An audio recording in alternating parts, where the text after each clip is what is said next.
এই দেখ দেখ, এটা আমার মসজিদের হুজুর না? চল দেখি হুজুর কি করে।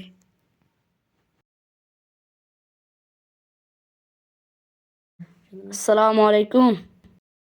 ওয়ালাইকুম আসসালাম। হুজুর, আপনি এটা কি করেন? আপনি না মসজিদের হুজুর? আপনি আজান দেন, নামাজ পড়ান, হুজুর আর কি খেতে কামারে কাজ করে নাকি? কি বলছো তুমি? আপনি না মসজিদের হুজুর? মসজিদের হুজুরা শুধু আজান দেয়, নামাজ পড়ে, আপনাদের খেতে কামারে কাজ করে। কি বলবো তোমাদেরকে, তোমরা আসলে ছোটো মানুষ, তাহলে আসছে, তোমরা আসছে যাও তো বসো। দেখো, আমি মসজিদে হুজুর, মসজিদে আজান দিয়ে নামাজ পড়ে দেখে যে ক্ষেত খামারে কাজ করতে পারবো না বা চাষবাস করতে পারবো না, এটা একেবারে ভুল ধারণা। হুজুররা মসজিদের পাশাপাশি ব্যবসা, তারপরে বিভিন্ন জায়গায় কাজকর্ম তারা করতে পারবে। এই যে আমি যে চাষ করতেছি, এই যে এটা তো অতি মহৎ কাজ এবং উত্তম কাজ এটি।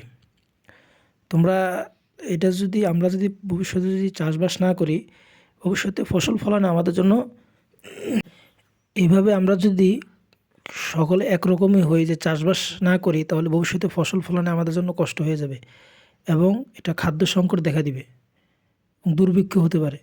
আমাদের প্রত্যেকের উচিত, যেমন তোমরা এখন ছোট, তোমরা তো ফোন ফোন দিয়ে মোবাইল ফোন দিয়ে সময় কাটাও এবং কি খেলা ব্যস্ত থাকো, কিন্তু আমাদের উচিত বাড়ির আঙ্গিনায়, তারপরে মসজিদের আঙ্গিনায়, তারপরে বিভিন্ন খালি জায়গাগুলো যে পড়ে আছে, আমাদের উচিত প্রত্যেকের জায়গা থেকে কিছু না কিছু চাষ করা, কিছু না কিছু বীজ বপন করা। এবং এটি একটি খুবই উত্তম কাজ এবং মহৎ কাজ। এই কাজের মাধ্যমে মন ভালো থাকে, ফ্রেশ থাকে, দেখবা একটা আনন্দ লাগে। হুজুর, এটা কি শুধু আপনি খান নাকি মহল্লাবাসীর সবাই খায়? আমাকে একটু বলুন তো।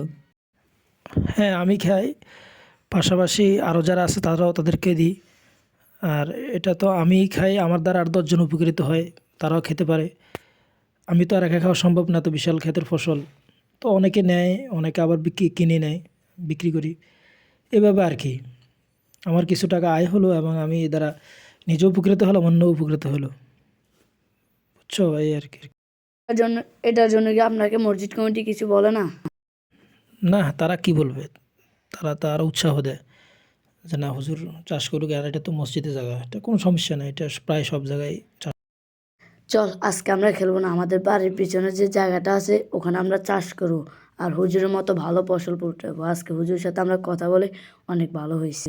ঠিক আছে, চল আজকে তাহলে আমরা খেলবো না। তাহলে চল আজকে থেকে আমরাও চাষবাস করে আমরাও খাবো, অন্যদেরকেও খাওয়াবো। ঠিক আছে, চলো। হ্যাঁ, আজকে থেকে তোমরা উদ্যোগ নাও, তোমাদের যারা বন্ধুবান্ধব আছে তাদেরকে নিয়ে তোমরা চাষবাস করো, এটা সবচেয়ে ভালো। আর ঠিক আছে হুজুর, তাহলে আজকে আমরা যাই, ইনশাল্লাহ আগামীকাল দেখা হবে।